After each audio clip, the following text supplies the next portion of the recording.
Vamos falar da Bienal de Arquitetura?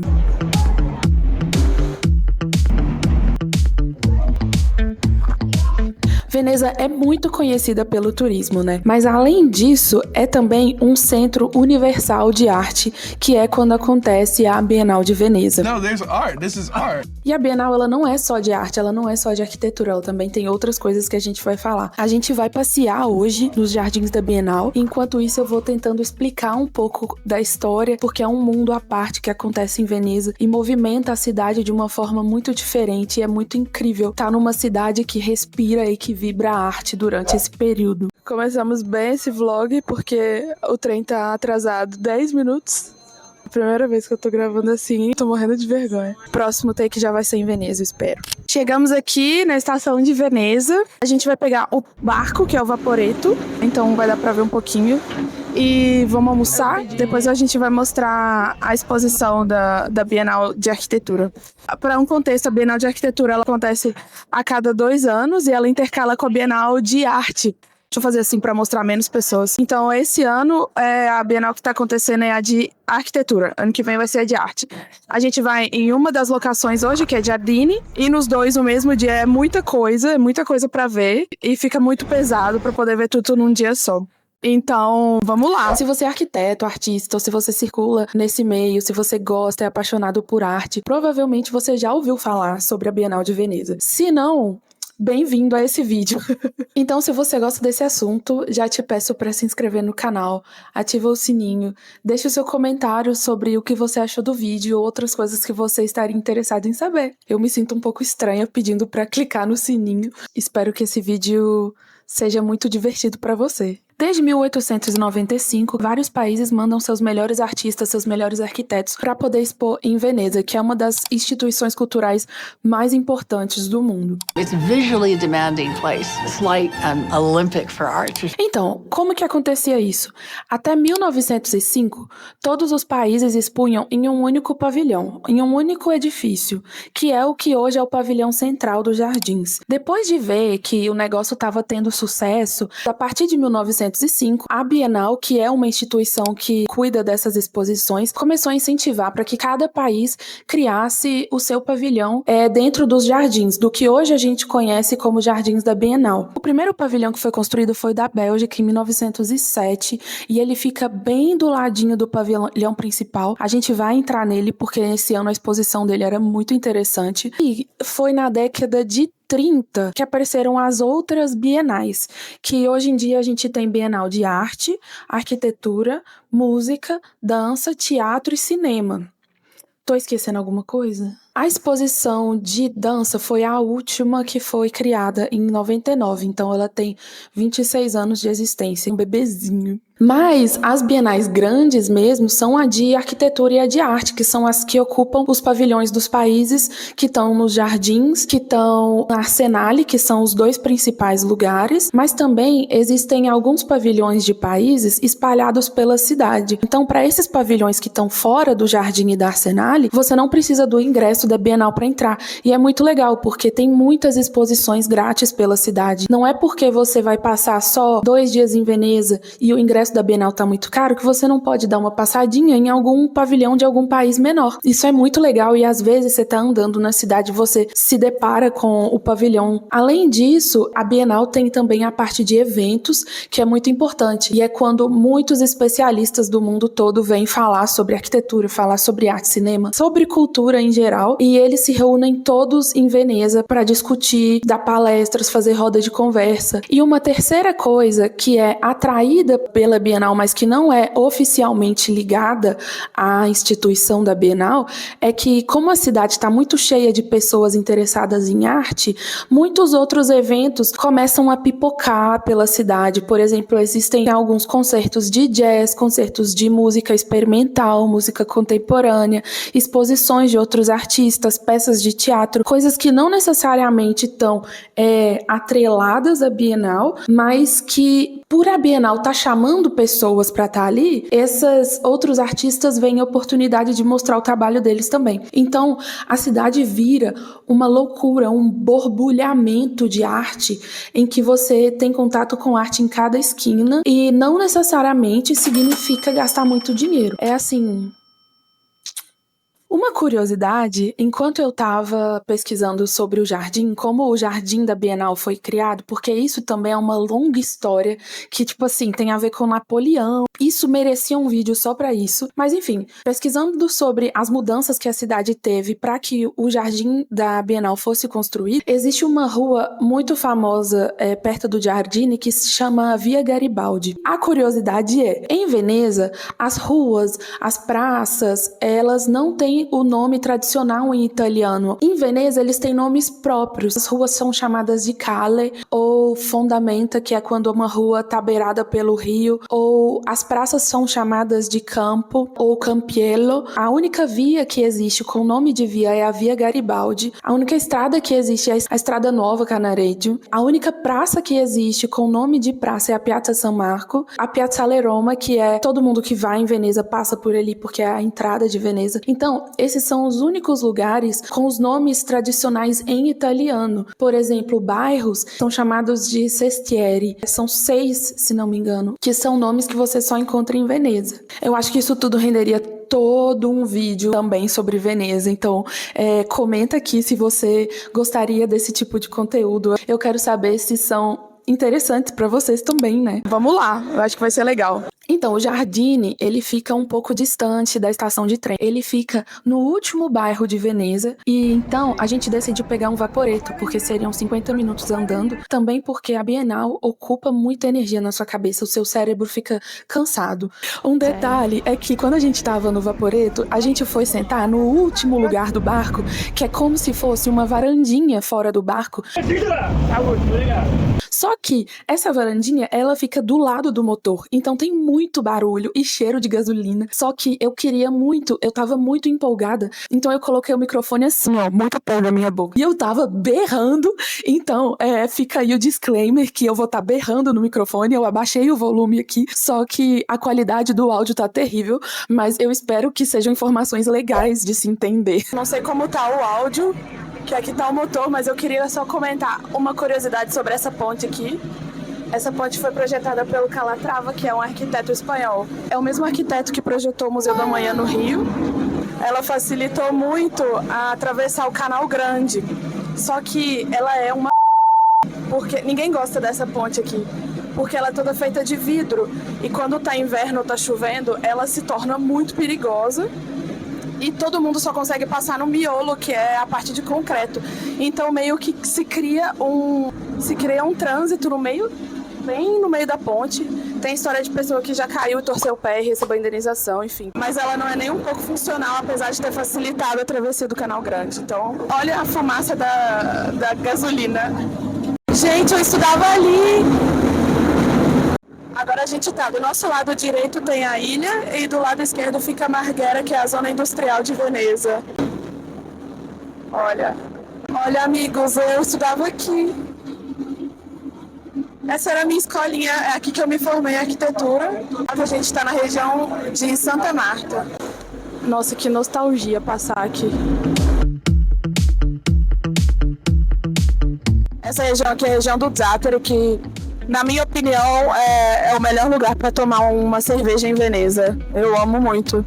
Agora a gente tá chegando na Punta della Dogana e daqui a um pouquinho vai dar para ver São Marcos. Já dá para ver a torre lá no fundo.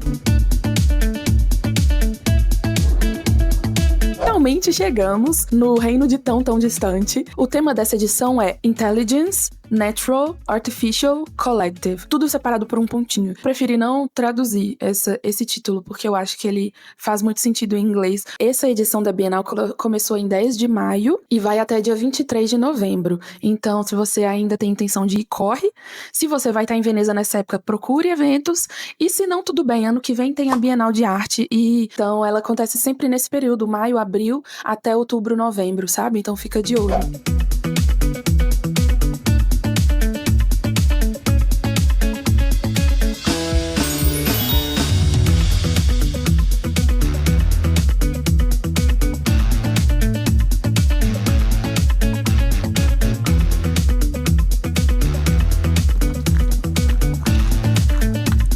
Chegamos à Bienal de Veneza.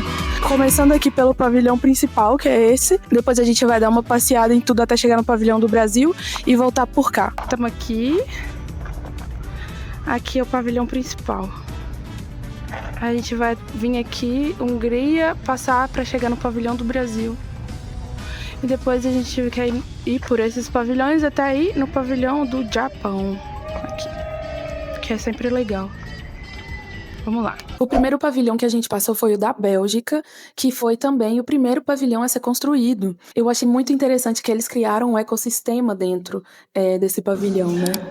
A ideia é repensar a arquitetura e sua relação com a natureza. Vivemos em um planeta com uma terrível crise climática. Cada vez mais, a arquitetura se distancia da biosfera, daquilo que sustenta a vida. Pensamos se podemos estabelecer um novo equilíbrio entre plantas e edifícios, trazendo plantas para os locais onde passamos 80% do tempo, 90% do nosso tempo. O pavilhão da Bélgica, ele fala muito sobre como a vegetação pode criar um clima interno. Na descrição eles falam uma coisa muito interessante, que é que a exposição busca uma simbiose entre o que as plantas precisam, o que o edifício suporta e o que as pessoas desejam. Que seria, assim, o melhor dos dois mundos em termos de vegetação, né? Eu achei muito legal. Acho que nós precisamos repensar os elementos fundamentais do nosso design em tempos de crise climática.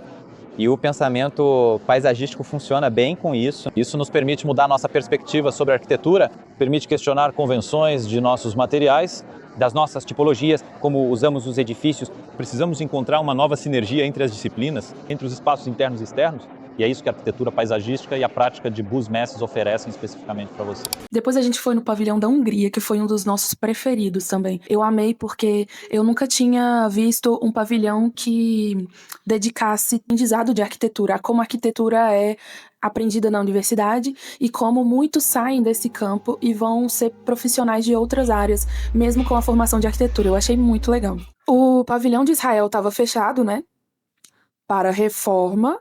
Mas, na minha opinião, eu acho que seria uma ironia muito grande, que seria um mau gosto que esse pavilhão tivesse funcionando, sendo que um dos temas dessa edição é comunidade e coletivo. Além disso, eu acho que provavelmente esse pavilhão sofreria algum boicote. Sei lá, eu tô chutando, isso aqui é a minha opinião, mas eu poderia imaginar países não participando por isso, como a gente tá vendo em outros eventos esportivos, ou talvez a chance de chegar a algum manifestante que fosse fazer uma intervenção, quero dizer, no sentido de luta e resistência mesmo. O pavilhão da Grã-Bretanha, ele tem o título de, eu vou falar em inglês, Geology of Britannic Repair.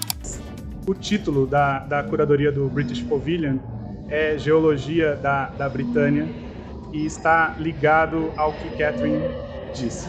Estamos analisando o contexto geológico da degradação ecológica, extração colonial, mas considerando a Europa, pensando em maneiras de mudar a dinâmica, alterar o discurso para um foco mais colaborativo, para reconstruir e reorientar. E eu vou ler a descrição do site. Eu não vou emitir as minhas opiniões, porque eu acho que os meus pensamentos e argumentos não estão suficientemente organizados e embasados. Então eu vou ler a descrição e eu queria saber o que é que vocês pensam sobre isso, se vocês gostaram do tema. Porque eu gostei, mas eu tenho algumas críticas dentro da minha cabeça. Então a descrição do pavilhão Geologia da reparação britânica explora como a arquitetura está implicada nos atuais impérios da geologia, definidos por formas de extração cúmplices da desigualdade, injustiça e degradação ambiental, ao mesmo tempo em que reconhece que a arquitetura também oferece oportunidades de reparação, reparo e renovação. A exposição transforma o pavilhão britânico em um local para reinventar e reimaginar a relação entre a arquitetura e a terra.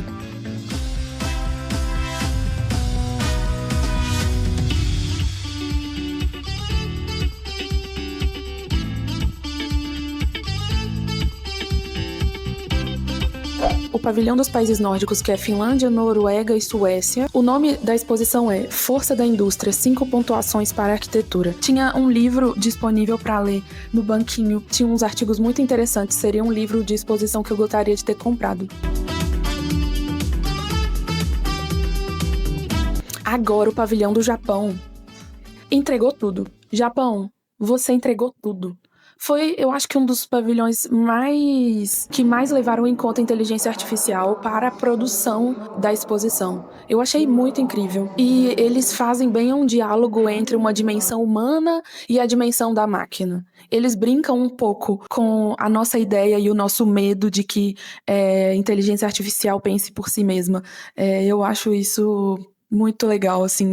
Eu achei irônico nesse sentido, sabe? Brincando com a cabeça das pessoas. O jogo de luzes, a forma como o espaço foi dividido, eu achei bem impactante, eu adorei. Agora, o pavilhão da Coreia, República da Coreia, sendo bem sincera, eu não entendi muito. O nome era Desconstruindo o Pavilhão, e eles quiseram criar um espaço de exposição desconstruída. Eu não gostei, assim, sinceramente. Eu gosto dos pavilhões da Coreia em geral, mas esse eu achei um pouco domingo à noite, o trabalho é pra amanhã, sabe? Senti essa mesma vibe no pavilhão da França, que foi meio tipo assim, gente, a gente não tem ideia nenhuma. Cata um monte de projeto legal e coloca aí numa construção. Eu quero ler, inclusive, a descrição pra eu ver se eu vou me surpreender. Vamos ver. O nome da exposição da França chama Living With. Explora a resposta da arquitetura contemporânea em um mundo em fluxo. Mudanças climáticas, conflitos, deslocamentos e degradação ambiental. Como a profissão está evoluindo para enfrentar esses desafios? Ao apresentar projetos franceses e internacionais e levantar questões por meio de uma exposição de mídia mista, eu só vi cartazes e uma série de conferências. Isso pode ser. Eu achei um pavilhão com muitos projetos interessantes expostos. Existe uma linha conceitual que liga todos esses projetos, mas não teve uma linha visual, física na parte da curadoria. Eu senti como se fosse uma apresentação de TCC. É isso. Eu senti uma apresentação de TCC. Tinham vários projetos e banners e não me pegou, não. Mas nada contra, quem sou eu pra julgar, né? Agora, o Brasil! O pavilhão do Brasil é óbvio que eu não vou falar mal. Primeiramente, tivemos tratamento VIP, porque um grande amigo meu tá trabalhando no pavilhão, então ele pôde explicar pra gente o que ele sabia. Eu achei o pavilhão incrível. Ai, tem uma pessoa, tô com vergonha.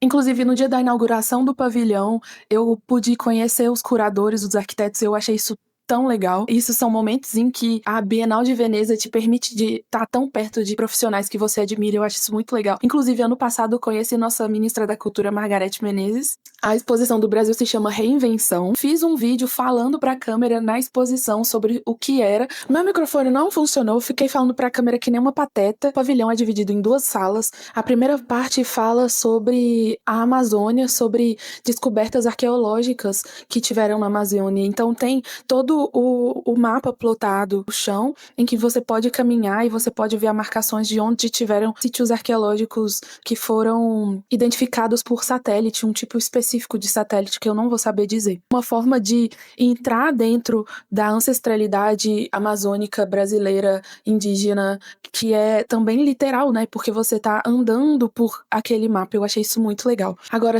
a segunda sala, ela tem uma junção de vários projetos que o que eles têm em comum projetos que buscam uma equidade social, uma equidade ecológica. E aqui eu tenho 2 pontos muito legais, que é, primeiro, tinha um projeto de Belo Horizonte, o projeto da favelinha. Olha, Belo Horizonte. Passou. Seja outro estado, não entende não, que é Minas Gerais, não, Zé, BH. BH é sinistro demais, só. Você não entende o que é esse BH, não. Nós já não tem praia porque nós não quer, Zé. E, gente, eu fiquei tão feliz de ver um projeto que, para Belo Horizonte, é um projeto que significa muito. A segunda coisa dessa sala que me deixou embasbacada é a forma como a estrutura foi feita. Todos os elementos, eles eram balanceados sozinho. Então, você tinha, de um lado, os painéis que estavam com pedras penduradas. Essas pedras pesavam a corda que vinha lá do alto, que pesava a mesa. Depois do pavilhão do Brasil, a gente foi pro pavilhão da Grécia. Confesso que, nessa hora, o nosso cérebro já estava muito derretido. Então a gente passou por ele muito rapidinho. E o nome da exposição era Intelligence Histórica. Centra-se nos estudos gêmeos de estabilização e reutilização de 2 estaleiros venezianos em Heráclito e Chania, Creta, que desvendaram dados históricos. Depois a gente foi pra Austrália, que também foi um que a gente passou rapidinho. E o tema dessa era Home, lar. Ele fala sobre a conexão com os lares, terra natal, com o cuidado com a terra. O lar, né, o lugar onde habitamos, ele é muito mais do que uma casa, né? Depois a gente foi pra Áustria, que é o que eu tava muito empolgada pra ir também, porque o tema dessa exposição da Áustria esse ano era habitação, que é uma coisa que me admira muito aqui na Áustria. E depois de ter vindo pra cá, eu sempre achei muito interessante como a habitação social é feita aqui. É muito interessante ver coisas aqui que tem relação com a minha vida, tipo, conhecer os lugares que estão nas fotos. Nunca pensei que isso fosse possível. Olha, tipo, eu sei o nome desse bairro, por exemplo, sabe? Foi uma exposição sobre isso em que se comparava como a habitação social e a vida urbana na Áustria é extremamente controlada e organizada, comparava com Roma, em que a habitação social e a vida urbana não é tão controlada e organizada pelo governo. Ambos têm partes boas e ruins. E eu achei interessante porque eu nunca tinha parado para pensar que em uma cidade como Viena, em que a habitação e o urbanismo é muito controlado, o lazer é controlado, sobram poucos espaços para manifestações de resistência, para manifestações artísticas que não estão dentro daquela demarcação pré-feita pelo poder público, sabe? Eu não sei se eu tô sabendo explicar muito bem, mas eu fiquei muito apaixonada. Inclusive, comprei o livro da exposição. O nome da exposição é Agency for a Better Living. Fala sobre habitação sociopolítica. Depois a gente passou pela biblioteca bem rapidinho, só pra ver. Era um espaço muito lindo. Pra mim, o próprio design da biblioteca era a exposição. Passou bem rapidinho, que a gente já tava muito cansado, e depois a gente foi embora pra casa. Terminamos, estamos indo embora agora. Obviamente não dá tempo de ver tudo, mas a gente viu os principais. Eu acho que o mais legal é ter aquele ingresso que te permite entrar quantas vezes você quiser. Eu achei muito interessante, mas sinceramente, de todas as edições que eu já vi, essa eu acho que foi a menos inovadora como eu esperava, principalmente porque o tema é inteligência artificial, então eu estava esperando uma coisa muito mais tecnológica, inovadora e mind-blowing, sabe? Mas é sempre bom, é sempre legal. Espero que tenha dado para entender um pouco como funciona a Bienal, para ter uma noção do que é, se você tá querendo vir conhecer um dia e tem curiosidade de saber como é. Espero que tenha ajudado a entender. Quem sabe depois eu faço um vlog sobre a parte 2, que é Arsenale. Então estamos cansadíssimos. Agora é hora de comer uma pizzinha e caminhar 50 minutos para voltar para a estação. Tá com cara de chuva também, então dando tchau. Espero que tenham gostado. E só pra finalizar, eu queria dizer que eu me sinto muito, muito emocionada e muito grata de poder ter a oportunidade de ir na Bienal de Veneza. É uma coisa que na faculdade de arquitetura no Brasil a gente sempre estudou sobre, e agora poder ver de perto, poder comprar um livro de uma exposição, é uma coisa que eu nunca imaginaria que eu ia ter a possibilidade de ver de perto, sabe? Ver é muito inspirador. Eu espero que vocês tenham gostado. Pra quem ficou até aqui, manda um comentário, deixa um comentário só pra eu saber que alguém ficou até o final, porque eu acho que esse vídeo vai ficar um pouco longo. Muito obrigada por ter assistido, deixa um comentário, segue, compartilha, e eu espero que você tenha aprendido alguma coisinha a mais, nem que seja um detalhe nesse vídeo. Obrigado e até a próxima!